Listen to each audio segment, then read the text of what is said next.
L'étude d'aujourd'hui a pour titre « L'unité du corps de Christ ». C'est l'enseignement numéro 14 de la série d'études intitulée « 28 enseignements fondamentaux ».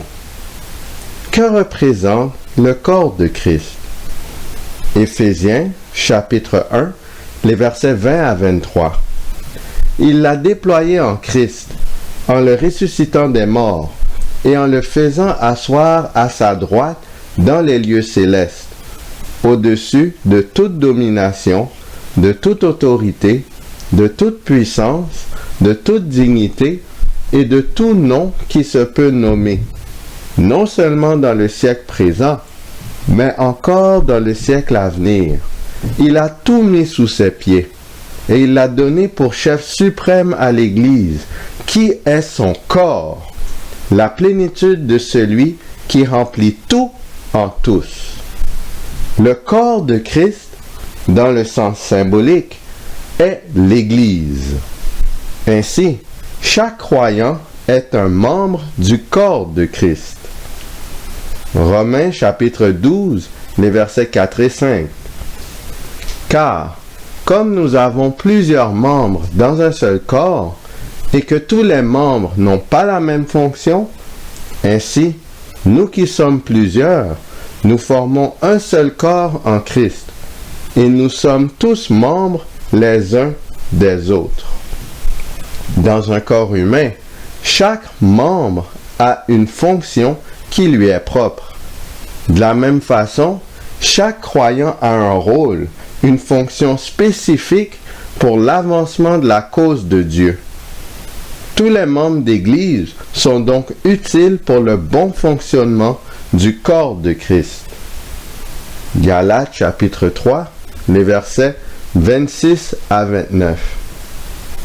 Car vous êtes tous fils de Dieu par la foi en Jésus-Christ. Vous tous qui avez été baptisés en Christ, vous avez revêtu Christ. Il n'y a plus ni juif ni grec. Il n'y a plus ni esclave ni libre. Il n'y a plus ni homme ni femme, car tous vous êtes un en Jésus-Christ. Et si vous êtes à Christ, vous êtes donc la postérité d'Abraham, héritier selon la promesse. Tous les membres d'Église sont unis par la foi en Jésus-Christ. Il n'y a donc plus de distinction, que ce soit au niveau national, racial ou social. Tous ont accès au même héritage promis par le Seigneur. 1 Corinthiens chapitre 12, les versets 12 à 14. Car, comme le corps est un et a plusieurs membres, et comme tous les membres du corps, malgré leur nombre, ne forment qu'un seul corps, ainsi en est-il de Christ. Nous avons tous, en effet, été baptisés dans un seul esprit pour former un seul corps, soit juif, soit grec, soit esclave, soit libre, et nous avons tous été abreuvés d'un seul esprit. Ainsi le corps n'est pas un seul membre, mais il est formé de plusieurs membres. Tous les membres d'Église ont reçu le baptême du même Saint-Esprit. C'est donc le même Esprit qui dirige chaque membre d'Église afin de faire progresser l'œuvre de Dieu. Psaume chapitre 133, le verset 1. Cantique des degrés de David. Voici, oh, qu'il est agréable, qu'il est doux pour des frères de demeurer ensemble. David met l'accent sur les bienfaits pour des amis de rester ensemble dans un même endroit. Ses compagnons, sans doute, ont un esprit d'unité qui leur permet de passer du temps agréable. Actes chapitre 1, le verset 13. Quand ils furent arrivés, ils montèrent dans la chambre haute où ils se tenaient d'ordinaire. C'étaient Pierre, Jacques, Jean, André, Philippe, Thomas, Barthélemy, Matthieu, Jacques, fils d'Alphée, Simon le Zélote et Jude, fils de Jacques. Actes chapitre 1, le verset 14. Tous, d'un commun accord, persévéraient dans la prière, avec les femmes et Marie, mère de Jésus, et avec les frères de Jésus. Après l'ascension de Jésus, les disciples ont manifesté l'unité décrite par David. Ils étaient unis au même lieu pour prier avec persévérance. Actes chapitre 2, les versets 1 et 2. Le jour de la Pentecôte, ils étaient tous ensemble dans le même lieu. Tout à coup, il vint du ciel un bruit comme celui d'un vent impétueux, et il remplit toute la maison où ils étaient assis. Actes chapitre 2, les versets 3 et 4. Des langues, semblables à des langues de feu, leur apparurent, séparées les unes des autres, et se posèrent sur chacun d'eux. Et ils furent tous remplis du Saint-Esprit, et se mirent à parler en d'autres langues, selon que l'Esprit leur donnait de s'exprimer. C'est dans cette situation que le Saint-Esprit fut répandu sur les croyants au jour de la Pentecôte. L'unité des croyants est donc un élément requis pour que l'Esprit de Dieu se manifeste au sein de son Église. L'Église doit se mettre en accord pour exécuter tout projet selon la volonté divine. Éphésiens chapitre 4, les versets 1 à 6. Je vous exhorte donc, moi, le prisonnier dans le Seigneur, à marcher d'une manière digne de la vocation qui vous a été adressée, en toute humilité et douceur, avec patience, vous supportant les uns les autres avec charité, vous efforçant de conserver l'unité de l'esprit par le lien de la paix. Il y a un seul corps et un seul esprit, comme aussi vous avez été appelés à une seule espérance par votre vocation. Il y a un seul Seigneur, une seule foi, un seul baptême, un seul Dieu et Père de tous, qui est au-dessus de tous et parmi tous et en tous. Tous les croyants partagent la même espérance et servent le même Dieu. Ils ont tous reçu le même baptême d'eau et le même baptême du Saint-Esprit. Ainsi, ils doivent se montrer dignes de leur statut d'enfants de Dieu. Pour ce faire, ils doivent s'efforcer à maintenir l'unité au sein de l'Église. Les membres doivent être en paix les uns avec les autres. Quel trait de caractère chaque membre d'Église doit-il avoir afin de pouvoir être uni avec les autres?